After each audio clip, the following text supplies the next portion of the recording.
In the 2004 presidential elections, young people went to the polls in record numbers, and they voted primarily for Democrats. Now, when the results came back and a Republican won, and in general, Republicans won in major races across the country, young people were heard to say that people who voted for Republicans were stupid. Now, there have been many who've been trying to understand the implications of these elections, and this little observed result holds the key to profound understandings as to exactly what happened and the nature of change that's come about since this time. Stupid is a comparative term. Stupid as compared to what? The answer is that there was a different anticipated result, generally held as the common view among young people. The view among young people was that Democrats should win, Republicans should lose, and that was, in a sense, a foreordained result. Therefore, the response took on that highly emotional character by suggesting that whoever voted for Republicans was stupid. But that little statement by itself holds the key to a vast understanding and is itself the key to an understanding of monumental changes that have come about in the world in which we live. At the present time, the changes that are happening in the world are far greater than any other time and any other change.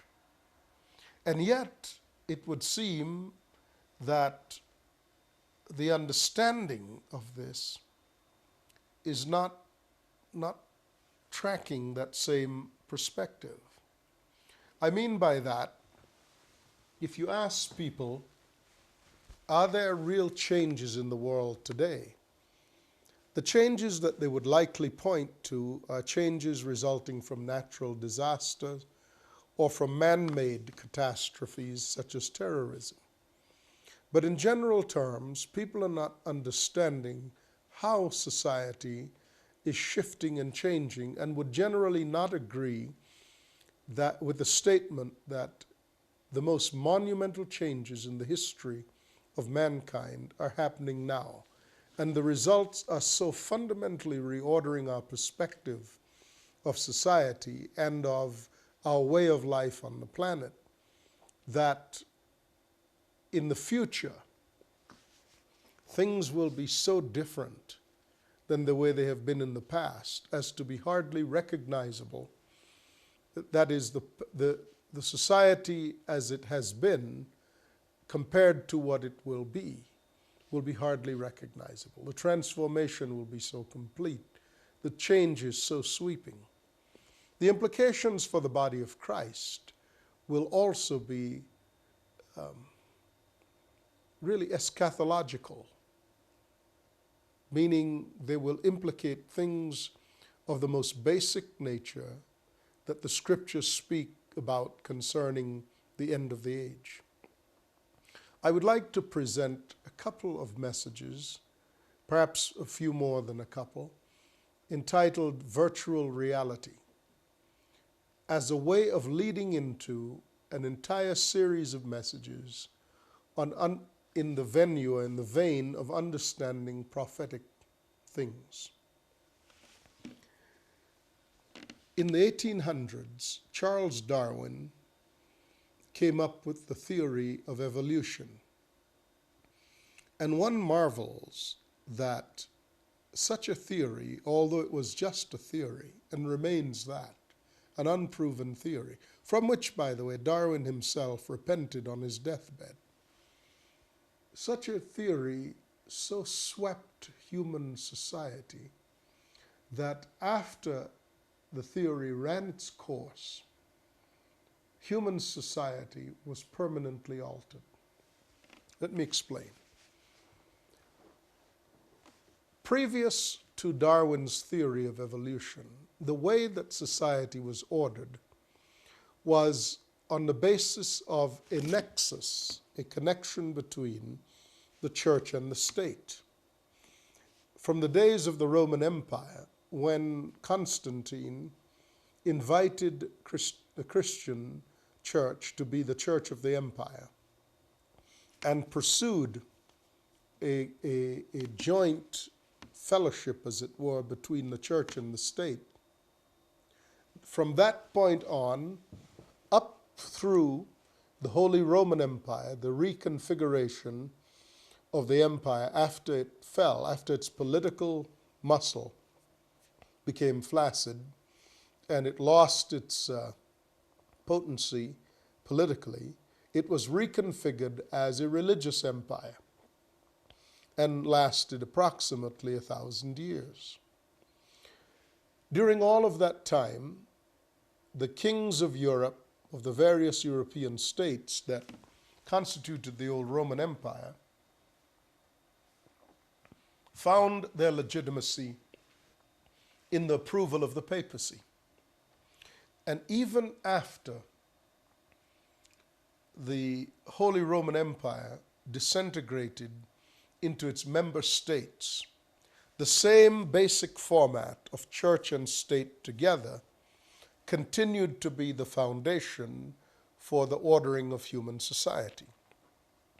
In England, the statutes of praemunire enshrined in law the rule of the kings by establishing something called the divine right of kings. Niccolo Machiavelli, the Italian writer who wrote about the power of princes, established in his writings the divine authority of kings to rule at the behest of the church. And even when France, following the revolt from the king, from the house of Louis and the palace of Versailles, even when they revolted, the nobles, after a short while, regained political control. So, Europe had largely been ruled over by this connection between church and state. But in the meantime, while the state was approved of by the church and approved the church in turn, and that connection between the monarchy and the papacy, or the monarchy and the church structure after the papacy was no longer that monolith, even when that was going on, the industrial age was marching on as well. And the societies of Europe were changing from an agrarian-based society, agriculture and land, to an industrial age. With that going on, more and more the common man, the French term the bourgeoisie, began to have access to wealth, but were largely shut out of power. And you had attempts to break loose of that structure and to have more or less representational governments. But such successes were very limited. Well into the time of the Holy Roman Empire, some attempt at reform was made with the establishment of the Magna Carta, the large chart or the large writing, what would be in American terms the precursor to the American Bill of Rights, gave certain rights to the English Charter, gave certain rights to the nobility. But those rights did not trickle down in general terms to the common population. And then you had the French Revolution, an attempt to, first you had the American Revolution and then the French Revolution, attempt to break from this form of governance. But by and large it held sway, even though the ambitions and the desires of people in these societies, with growing wealth, growing influence, growing education, wanted to participate in government that ruled over them. When Darwin came up with the theory of evolution, it struck at the heart of this nexus by challenging the church's legitimacy. Because as the rubric would certainly indicate, if the theory of evolution were true, then there would be no God. The origin of the species would be by evolution from some common cataclysm and not by the divine hand of God. That would then place in question the entire structure of church, and with that would come the question of the role of something so basically illegitimate as church working to confirm the kings and the structure of governance, and in exchange would become the very arbiter of social order and common public behavior. Well, there was, you see, prior to this time, a general movement in society away from this control of the nobility over everything relating to the lives of people. So when Darwin spoke his theory of evolution, it began to cause those who had hoped to participate in their own governance to believe that a different order was possible. But whether or not Darwin intended this, this clearly was the bellwether of change. Because on the heels of that, a British Jew named Karl Marx wrote a theory, an economic theory, in which he basically postulated the point of view that the means of production should be in the hands of those producing and not being governed by those who had control of those means, thereby creating and maintaining a society in which a few benefited from the labors of many.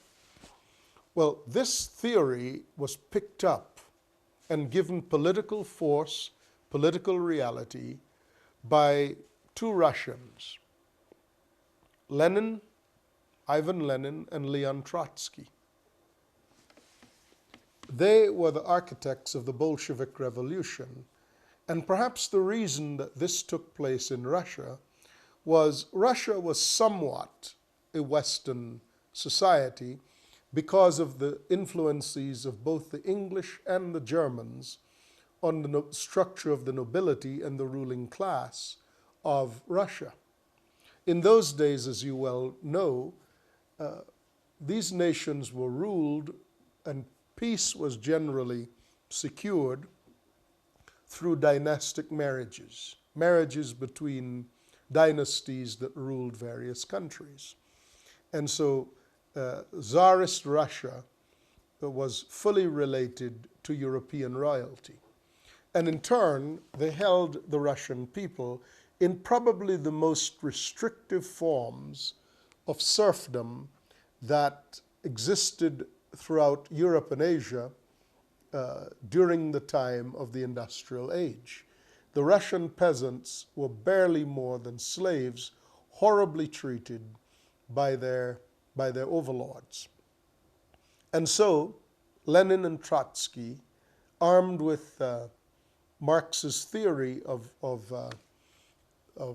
economics, found a ready hearing in the desperate hearts of the vast populations of Russia.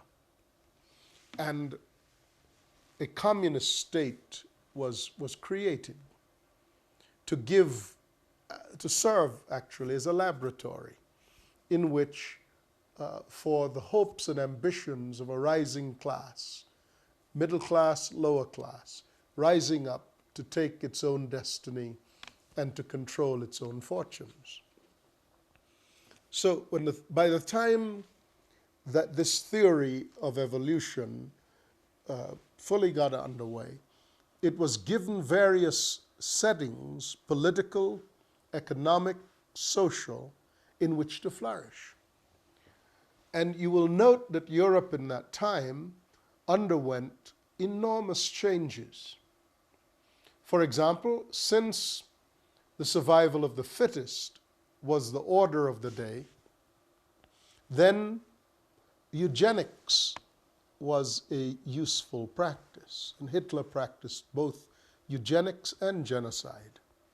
Kill off the least desired, promote the more desired, and you have essentially what today would be called ethnic cleansing, at the same time that the race, the Aryan race, was being touted as a master race. But see, to understand these concepts apart from its historical times is to understand less than what was going on. It isn't that understanding the historical times justifies any of this, but it makes it more understandable without justifying it. By the time Darwin's theory of evolution ran its course, and I would consider it ran its course with the fall of the Berlin Wall, more than half of the world's population was in one way or another under communist rule, if you include China and Southeast Asia. And the changes that spun out of this theory that legitimized change at a philosophical level engulfed the whole world. While that world was collapsing and winding down, another world was rising up. Another reality was rising to take its place. That concept, that reality is called virtual reality.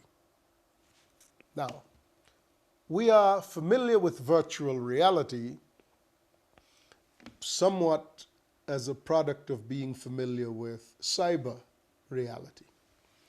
In the early days when virtual reality was being talked about, we were familiar with it in the movies. The Star Wars saga showed a three-dimensional image being projected, holographic image being projected out.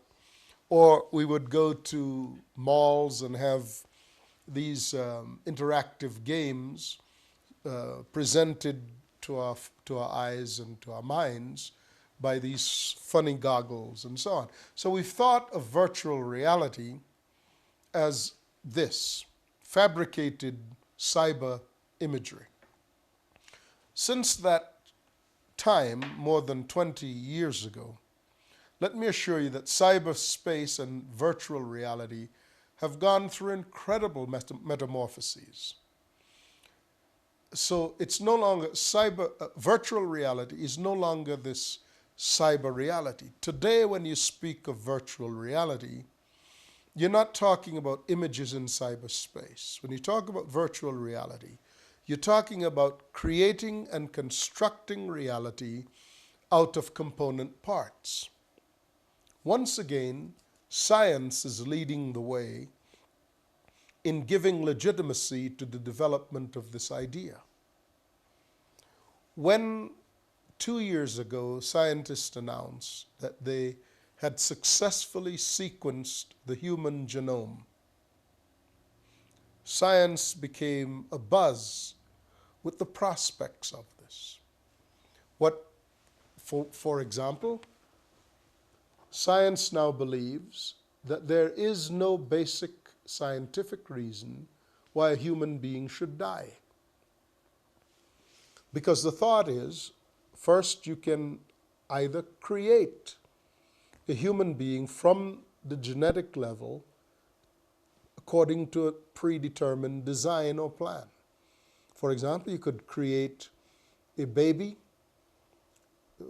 to certain height requirements, color of eyes, color of hair, perhaps even color of skin, and above all, free of those pesky genetic structures that are predisposed toward diseases. Quite literally, you could create a superhuman being who really ought not to die. But then you could remediate existing human beings by crafting certain cocktails of drugs to target specific tendencies toward disease, such as Alzheimer's disease. And the debate is raging over just such things presently, such as stem cell research to create new medicines and therapies to remediate the human form, to remediate the human genetic structure. And then, of course, the thing most hotly debated of all is cloning. The ability to create, through a clone, your access to spare parts. So if you have a heart that wears out eventually, your clone's heart could be harvested and replaced. It'd be perfectly you. If you, whatever the need was, you could create your own bag of spare parts. Science is leading the way and redefining reality to be virtual. That is, reality does not have to be any particular thing. You're not stuck with genes that your parents gave you. You may create at the genetic level the kind of genetic structure you want. This brave new world should not be scoffed at because it reflects the hope and the belief of the world that is coming. Why were the young people who were polled and who voted for Democrats apt to say that people who voted for Republicans were stupid? Well, they were operating on a premise of virtual reality.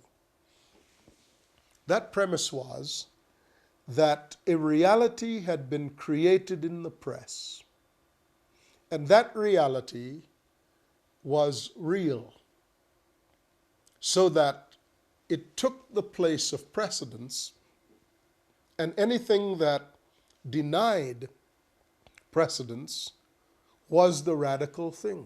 And deftly it shifted the young people into the center of predisposition, of what had already occurred in their minds, so that they were not the radicals anymore, they were the conservatives. And people who voted for Republicans in their minds were the radicals because they deviated from the norm. You see, we are no longer in a world in which the reality is typically considered to be fixed. For example, consider that you could go shopping in any flea market in the whole world at any time of the day or night. You may buy or sell goods on eBay. Now, what exactly is eBay? Where does it exist? At once, it exists nowhere and everywhere. It's a set of computers that allow people to be linked, but the goods are held by the people who have them for sale until the person who wants to purchase them makes the appropriate connections. So eBay, in a way, is a facilitator that allows people worldwide to go to the flea market, to sell their goods and to buy from others. We've just begun to scratch the surface. The world is excited about virtual reality because virtual reality does not require you to give up so much in order to get so much. For example, you don't have to fight the traffic to go to the flea market, but yet you could shop in the convenience of your own home or sell in the convenience of your own house. Virtual reality is here, and the whole world is caught up in it. You need to know more about this reality. The implications for the church are astonishing. I hope that you will join me as we flesh this concept of the new reality, virtual reality. We flesh it out. I'm Sam Soleyn. I hope you will join me for this most important continuing discussion of the new reality, virtual reality. Make it up out of its component parts. I'll see you then. Bye-bye.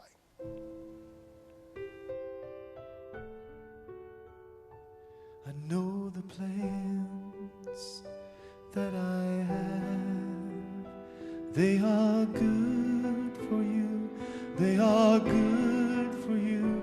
I know the plans that I have, they are good for you, they are good for you. And no matter, child, what voices you've heard, just keep trusting in my unchanging word. I know the plans that I have, they are good for you. I know the plans that I have, they are good for you, they are good for you. I know the plans that I have, they are good for you, they are good for you. And no matter, child, what voices you heard, just keep trying. Hello, I'm Sam Soleyn, and I'm the host of this television program. I'm happy that you've been joining us in the studies that we've been presenting via these programs. Now, many times I bring an entire series of messages, and you may be only able to hear one out of that series. If you're interested in the whole series, then we have them available for you. If you'll visit us on the website, www.soleyn, my last name, SOLEYN.com, or visit us or write to us at the address shown on the screen. We'd be happy to hear from you. Also, of course, our intention is that these messages be available to the general viewing public without cost to the end user. Obviously, there are costs associated with the production and distribution of these messages. If you would like to help us do that, then we'd love to hear from you. We might suggest that you write to us at the address on the screen or visit us at the website, www.soleyn.com. Our hope is that these messages will enrich the lives of those people who are seeking the Lord, and we hope that you would join us in making this available. I'm Sam Soleyn. God bless you. Thank you so much. Bye-bye.